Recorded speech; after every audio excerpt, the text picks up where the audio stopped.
The most important financial advice I can give to you right now.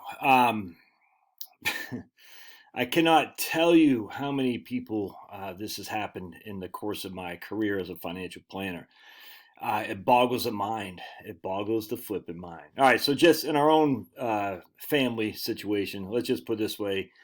Someone in our family died rather unexpectedly and just last week. Sadly, he didn't have a beneficiary. I mean, he didn't have a will, anything like that. So he dies intestate. And what dying intestate means here in the state of Georgia is that immediately his wife will get up to a half of his estate and the kids will get the other half. Depends on how many kids there are and whatnot.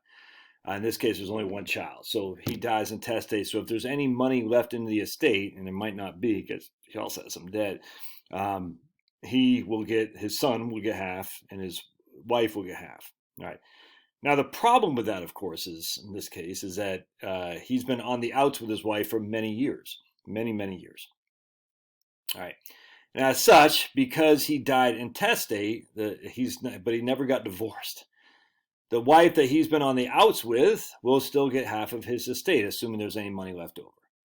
Now, maybe he had a couple times salary of life insurance. Certainly hope he did. But because he had some debts, the life insurance most likely is going to go to the estate because there's no beneficiary designation, because he died intestate, because there's no wills. In this case, there are no beneficiary designations, and that will be divided up according to creditors, because creditors have a priority in this case. And then what's remaining will go half to his basically spouse that he hasn't had a relationship with for 15 years and half to his child. Because no beneficiary designations is a probated asset, all right? Probated assets means the dying intestate because there's no will. Remember, what is a probate? It's a public proving of the will, all right? So dying with no will means that all this cash is going to show up in his estate, and the creditor is going to, like, I'm not an attorney. I don't know how it works in terms of I'm certain they're going to get notified of a death certificate. The whole thing is just a nightmare. And the crazy thing is he has a girlfriend he's been essentially married to for the last 15 years. They've been living together and all this, and she's completely left out. In fact, even worse is that I hate to say ex-spouse because the ex-spouse isn't ex. The ex-spouse is literally his spouse. Is going to get all his survivor benefits on Social Security.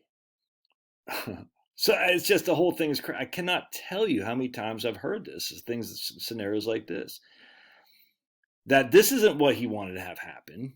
He didn't want his spouse by law, because they didn't get divorced, to get his Social Security, to get anything left over from his estate, to give his son half of what's left over from his estate and his girlfriend nothing. So I hope he's got a beneficiary designation on his 401k plan, because that will bypass probate. And as such, will go directly to whomever he names as beneficiary. Hopefully it's his kid and his girlfriend, or all his kid. I don't know. Dude, you can't. There's case law upon case law upon case law of people not changing their beneficiary designations, having no beneficiary designations, having no basic will. I mean, the law is pretty straightforward, man. I'll tell you right now. It's just, we know the surviving spouse will get survivor benefits off his Social Security. And if you are the surviving spouse, even if you're estranged or whatever it is, you're still the spouse, dude. You're still going to get the Social Security. And it'll be, I don't know how old the woman is, but let's say she's 67 or full retirement age. It'll be 100% of his benefit. All right, so let's see what it says here for the intestate. If someone dies without a will in Georgia, their assets are distributed to their closest living relatives. In this case, guess who? It's his son and his wife. Spouse and children. The surviving spouse and children inherit the estate, with a spouse receiving at least a third. In this case, because it's one spouse, one child, they're each going to get half.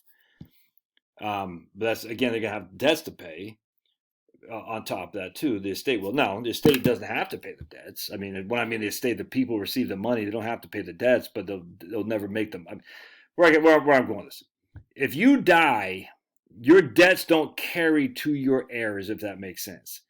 Now, I can almost guarantee you the creditors are going to file a claim to get paid before the estate is settled. I can almost claim that. But the debts don't carry forward to your heirs unless you have co-signed. Does that make sense? So let's say you got $100,000, but you got $50,000 of debt. Your heirs aren't going to get $100,000 unless it's on a 401k or an IRA, then they could. But let's just say for simplicity, it's $100,000 life insurance proceeds. There's no beneficiary. It goes into the estate. The claim will be made against the estate from the creditors. They'll get paid first. There'll be $50,000 left. So in this case, $50,000 left will be divided between the spouse who's still there and the son, so they each get $25,000.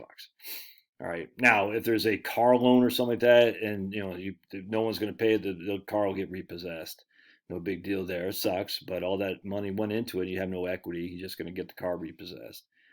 If there's a personal credit, line of credit or something like that, a credit card, that's certainly going to be filed against the estate. Anyway, the point being here is that you can't not have beneficiary designations. You can't not have a basic will.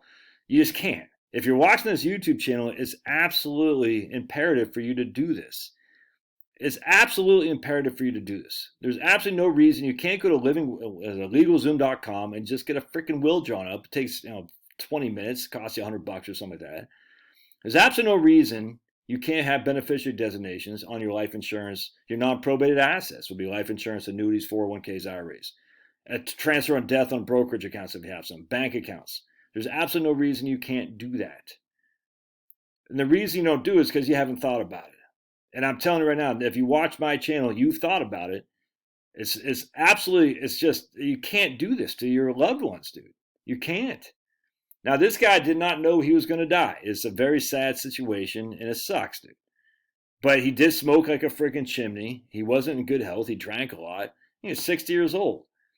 Inevitability. I know this is crazy. We're all going to die. Shocking. Did you know that if you eat carrots, you will die? It's a proven fact. If you eat carrots, you will die. Prove me wrong. Prove me wrong. I'd love to be proven wrong that if you eat carrots, you will not die. Prove me wrong, dude. Make sure your stuff is in good order. I tell you, of all the financial shenanigans I've seen in my life, not having just basic stuff, durable powers of attorney. Let's say like my wife and me, all right, I did all the labor, the corporate crap while she raised the kids. You see what I'm saying? All the money I saved is in my name. She doesn't own it. It's not on her name. She's a beneficiary of it. But what if I get incapacitated? What if I'm in a hospital? What if she needs some money? I'm not dead. What happens next? Oh, how does she have access to my money? Huh? How does she have access to my money? A court order. A court order. Okay. How long does that take? What does she got to go through to get that? Oh, by the way, what was it, a 401k? Oh, but Josh, I got a document that says I have access to, Charlotte has access to my money. The 401k is like, yeah, great. Go pound saying with that document because we're not obligated to accept your stupid document. You could easily print off a PDF file and claim you're Charlotte and Charlotte's wife or Josh's wife. Now, they might accept it. They don't have to. What do you do then? You're in the freaking incapacity in the hospital like this guy was, dude. All right, my wife just texted me that his girlfriend did not co-sign for anything, so that's good. I just hope she's a beneficiary of the 401k because there's no beneficiary on life insurance. There's no. I can't tell you. I remember one of my first big accounts I ever had, 2008. Guy was an attorney in California too. Nice guy, but he was an attorney, so he had some fiery. And I remember they lived in Santa Monica or some rich place. Must have $3 million. This is 2008. Nice guy, but if you screwed him over, he was not gonna be nice. And they thought they had he was managing the money for his mom is a TOD account, transfer on death. And it wasn't transfer on death. It was an individual account. That's what it was. I said, why don't you just put a TOD on there? He's a lawyer. He's not an estate planning lawyer, just some whatever kind of lawyer. I said, well, you're managing for your mom. Why don't you just put a TOD on there so we can avoid probate? And I remember we were doing a TOD. That's a good idea, Josh. And we're doing a TOD. I can't remember exactly what happened. But I remember something got messed up in the TOD arrangement with USAA. And in the interim, his mom died or his mother-in-law died, whatever. I can't remember. And I'll never forget, I was like scared crapless because like, man, he thought he sent the TOD back. And for some reason, it wasn't, I can't remember the whole story. It just wasn't processed or something like that. And I remember he's like, all right, well, she died. And it wasn't unexpected, but we knew that, she was going to die. And, still though, he said, okay, we just want to, basically want to go probate. I can't remember. I just can't remember the whole the story behind the probate in California. If there's a fee, I don't recall. This is what, 20 almost 20 years ago. I remember it was like $3 million though. It was supposed to go. It looked like it was going to go to probate because our TOD hadn't been designated quickly. Like something happened with the USA. We did not have it done on signed, sealed, and delivered. And it wasn't that long, but it still took like 2 to 3 weeks. It's like, this should have been done. And frankly, I didn't follow up with it because I just assumed it had been done. I just started at USA. So he sent the TOD back. I literally just assumed it had been done. Then when I got the call that his mom died, he's like, all right, well, we're going to have to file a claim. I said, all right, no problem. And I called back off, said, hey, he's got TOD. What do we do? And they go, we don't show a TOD. I was like, I'll never forget, my heart sank. I was like, what? He says, we don't show a TOD. I said, you got to be kidding me. He sent it back. Anyway, it got worked out. But I remember it was like a week time there. I was like, holy crap, dude. What happens next? I'll never forget that. I was scared because like, if there's no TOD and we didn't receive it, anyway, they had it in file. I can't remember what happened, but they honored it because they had it. I forgot the whole story, but it was a time. I was nerve-wracking. Anyway, that's the stuff that avoids probate. TODs, beneficiary designations, and a will doesn't avoid probate. Again, a will is a public proving of the probate is a public proving of the will. But some of the stuff is just why go to probate if you don't have to, especially with liquid assets. Get your liquid assets sent to your kids, to your wife. I mean, hell, to your freaking girlfriend from Nigeria. I don't care. But I mean, I showed you that story I did with the lady last year from Vanguard, and just the husband didn't have any of this. I couldn't believe it. These are my clients. I said, what are you doing? Wife called, and I said, what? George never got this done? No. I said, what the hell?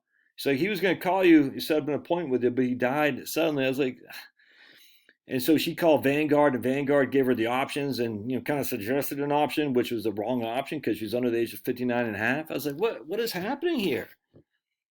Oh, anyway. And he had just taken Social Security at 62. I don't even think he got his first check. But she's only 54, so she's forever going to get a lesser Social Security amount because he just filed for it. I was like, what is happening? Anyway, that's my biggest piece of advice for it. Without all the other stuff on VTI versus VOO versus SCHD, that stuff just bores me to death, dude. VTI till I die, and just that simple. All the other stuff on just the investment side is so minute relative to the big picture stuff. All right, God bless. Love your thoughts.